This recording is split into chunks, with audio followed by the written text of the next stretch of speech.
കർത്താവിൻ്റെ അതിവിശുദ്ധ നാമം വാഴ്ത്തപ്പെടുമാറാകട്ടെ.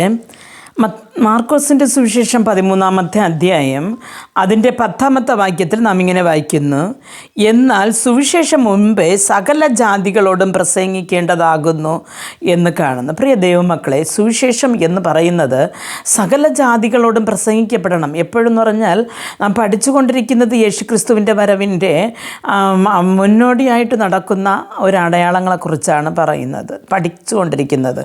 അപ്പോൾ സുവിശേഷം എന്നത് സകല ജാതികളോടും അല്ലെങ്കിൽ സകല മനുഷ്യരോടും ഈ ഭൂമിയിൽ പ്രസംഗിക്കേണ്ടതാകുന്നു എന്തെന്ന് പറഞ്ഞാൽ യേശുക്രിസ്തുവിനെക്കുറിച്ച് എനിക്ക് അറിയില്ലായിരുന്നു, അല്ലെങ്കിൽ ഞാൻ രക്ഷിക്കപ്പെടുമെന്ന് ഒരു വ്യക്തി പോലും പറയരുത് എന്ന് യേശു പറയുന്നു. അപ്പോൾ അതിൻ്റെ 9-ാമത്തെ വാക്യവും 11-ാമത്തെ വാക്യവും വായിക്കുമ്പോൾ നാം ഇങ്ങനെ വായിക്കുന്നു: എന്നാൽ നിങ്ങളെ തന്നെ സൂക്ഷിച്ചു കൊള്ളുവിൻ, അവർ നിങ്ങളെ ന്യായസംഘത്തിലും ഏൽപ്പിക്കുകയും പള്ളികളിൽ വെച്ച് തല്ലുകയും എൻ്റെ നിമിത്തം നാടുവാഴികൾക്കും രാജാക്കന്മാർക്കും മുൻപാകെ അവർക്ക് സാക്ഷ്യത്തിനായി നിർത്തുകയും ചെയ്യുമെന്ന്. പ്രിയ ദൈവമക്കളെ, നാം എന്നൊക്കെ അറിയാം, ഇന്ന് പല പള്ളികളിലും കയറി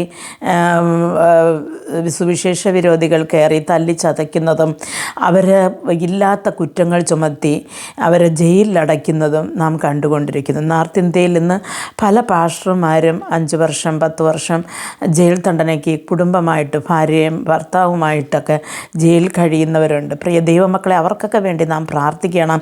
അപ്പോൾ ഇതൊക്കെ കാണുമ്പോൾ നാം അറിയേണ്ട ഒരു കാര്യമെന്ന് വെച്ചാൽ ദൈവത്തിൻ്റെ വരവ് അതിശീഘ്രം നടക്കുന്നു. നമുക്കറിയാം, അന്യരാജ്യത്തിൽ വന്ന് കുഷ്ഠരോഗികളെ ശുശ്രൂഷിച്ചു കൊണ്ടിരുന്ന ഒരു പാസ്റ്റർ കുടുംബത്തിലെ 2 ആൺമക്കളെയും പാസ്റ്ററെയും വണ്ടിയോട് വെച്ച് ഒറീസയിൽ അവർ ചുട്ടുകൊന്നു കളഞ്ഞു.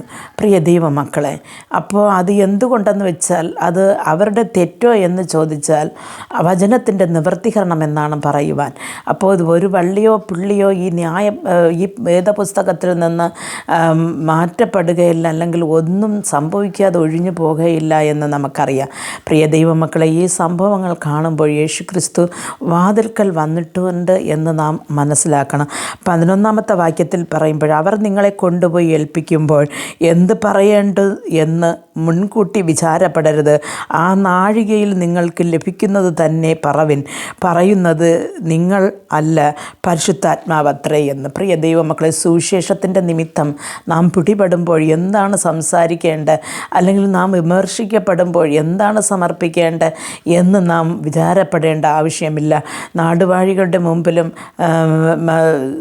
പോലീസിൻ്റെ മുമ്പിലും എല്ലാം നാം കൊണ്ടു നിർത്തപ്പെടുമ്പോൾ അവിടെ നിന്ന് സംസാരിക്കേണ്ടത് കർത്താവ് ആ സമയം തന്നെ പരിശുദ്ധാത്മാവിനാൽ നാവിൽ തരും എന്ന് ദൈവവചനം പറയുമ്പോൾ, പ്രിയ ദൈവമക്കളെ, നാം ഇന്ന് ധൈര്യമായിട്ട് സുവിശേഷം പറയുവാൻ മടിക്കരുത്. കാരണം എന്തെന്ന് പറഞ്ഞാൽ നാം ഇന്ന് വായിച്ചു കേട്ട 10-ാമത്തെ വാക്യത്തിൽ പറയുകയാണ്, സുവിശേഷം മുമ്പേ സകല ജാതിക്കാരോടും നാം അറിയിക്കേണ്ടിയിരിക്കുന്നു, സകല മതസ്ഥരോടും അല്ലെങ്കിൽ സകല മനുഷ്യരോടും നാം പറയേണ്ടിയിരിക്കുന്നു.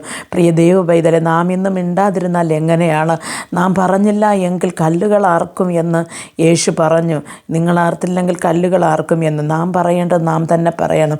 എങ്ങനെ ഈ സുവിശേഷം ഈ ഭൂമിയിൽ ഉടനീളം എത്തുവാൻ, നാമും അതിലൊരു പങ്കാളിയായി തീരുവാൻ കർത്താവ് നമ്മെ ഓരോരുത്തരെയും അനുഗ്രഹിക്കട്ടെ. പ്രാർത്ഥിക്കാം.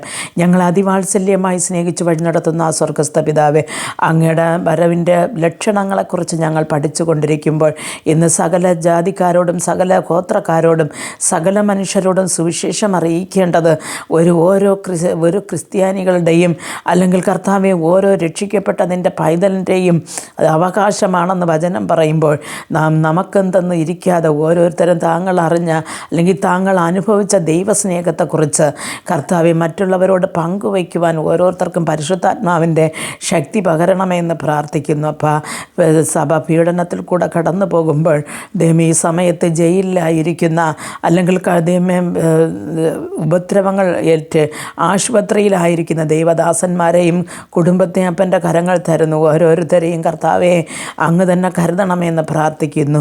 ധൈര്യമായി സുവിശേഷ വേലയിലായിരിക്കുന്ന ഓരോ പൈതങ്ങളും കർത്താവെ മിഷണറിമാരായി പല രാജ്യങ്ങളിലും പല ദേശങ്ങളിലും പല സ്ഥലങ്ങളിലും നാട് വിട്ട് വീട് വിട്ട് ദൈവമേ തൻ്റെ ജനജന ബന്ധുക്കളെ വിട്ടിരിക്കുന്ന നിൻ്റെ പൈതങ്ങളോട് കുടുംബങ്ങളോട് കർത്താവിൻ്റെ കൃപ കൂടെ ഇരുന്ന് വഴി നടത്തണമെന്ന് പ്രാർത്ഥിക്കുന്നു. അന്ത്യം വരെ വഴുതി പോകാതെ ചിതറിപ്പോകാതെ അങ്ങയുടെ സന്നിധാനത്തിൽ തന്നെ നിന്ന് മുമ്പോട്ട് വരുവാൻ എൻ്റെ ദൈവം കൃപ പകരണമേ. സ്വർഗരാജ്യത്തിൽ വന്ന് ചേരുവോളം ഞങ്ങളെ കരം പിടിച്ച് നടത്തണമേ. യേശു ക്രിസ്തുവിൻ്റെ നാമത്തിൽ പ്രാർത്ഥിക്കുമ്പോൾ പ്രാർത്ഥന കൃപയോട് കേട്ട് മറുപടി നൽകി തരണം നല്ല പിതാവേ. ആമേൻ.